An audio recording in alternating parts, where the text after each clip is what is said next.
In the shadowed corners of Nairobi, beneath the roar of traffic and the bustle of informal settlements, a gruesome discovery forced Kenya to stop and listen.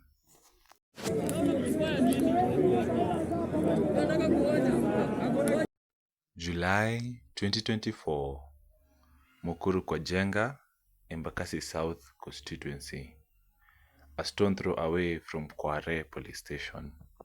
Several mutilated bodies of women were found floating in an abandoned quarry, naked, brutalized, dismembered, and discarded like trash. The killings bore the marks of intentional cruelty. The bodies had been stuffed in gunny bags. Zilikuwa zimefungwa kwa hizo manylon na ni picha ambayo inatomausha sana. Later identified as a local man, known by neighbors as a quiet and normal man, was captured trying to flee Nairobi. Collins Jumaisi Khalosa was the main suspect of the gruesome murders. The Director of Criminal Investigation condemned the killings, calling them one of the most disturbing gender-based massacres in Kenya's recent history. What is it that motivated this young man to do what he did? And what he told us was that he was married to his first wife in 2022. He started for her business. She squandered the business. He started for her another business. She squandered the business. And out of bitterness, he chopped her into pieces and dumped her at the quarry. But that is subject to further investigations. So apparently he is a person full of vengeance and hatred. And he had a special predilection for beautiful women, according to what he told us. Although beauty is subjective. What could be beautiful to you might be not beautiful to others, but he had a predilection for beautiful women, according to his testimony.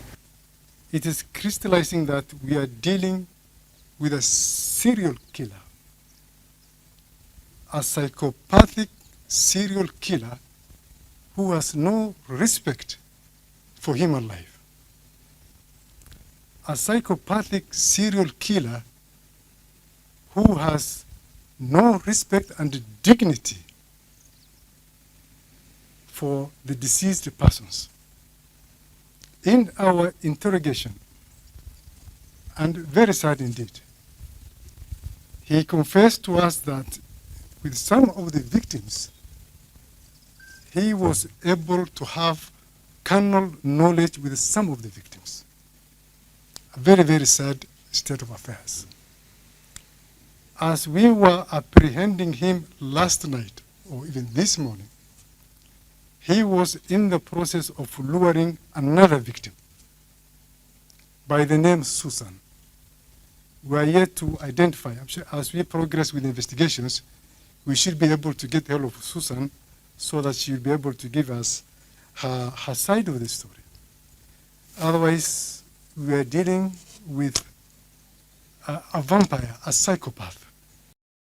According to DCI boss Amin Mohammed, Collins had killed his wife and 41 other women. He was arrested on charges of multiple murders, homicide, and serial killing. He was taken to Gigiri police station. On August 20th, Halusa escaped from custody under circumstances that remain shrouded in suspicion. The very station meant to uphold the law became the scene of a national betrayal. Was it a lapse in protocol? Was it corruption? Or was it even something more sinister? As Collins disappears in the shadows, 8 police officers were arrested for allegedly facilitating his escape. But the key suspect, a man believed to have taken the lives of 42 women, remain free. The families of the victims devastated. heartbroken and left to mourn in silence. This is Mary, sister to Rose, a victim of Collins. Ni hiyo. Ndani ya handbag kulikuwa na socks moja. Na hiyo socks ni ya Rose. Kamwacha hata nikuje nijaribu tena nione kama naweza kumpata. Lakini ni vile nimekuja, nimetembea, wamenipetembeza mpaka huko kwa mochari sijapata. For now, promises of justice echo through parliament buildings and presidential speeches, but still, no closure, no conviction, and no justice for these beloved families. This is not just a failure of security, it is a failure of justice. So we ask, and we ask loudly, where is Collins Halusa? Where is justice? Where is accountability? My name is Timothy Mbogwa, and this is Buried in Silence. We ask for justice. This is Timothy Mbogwa, Buried in Silence.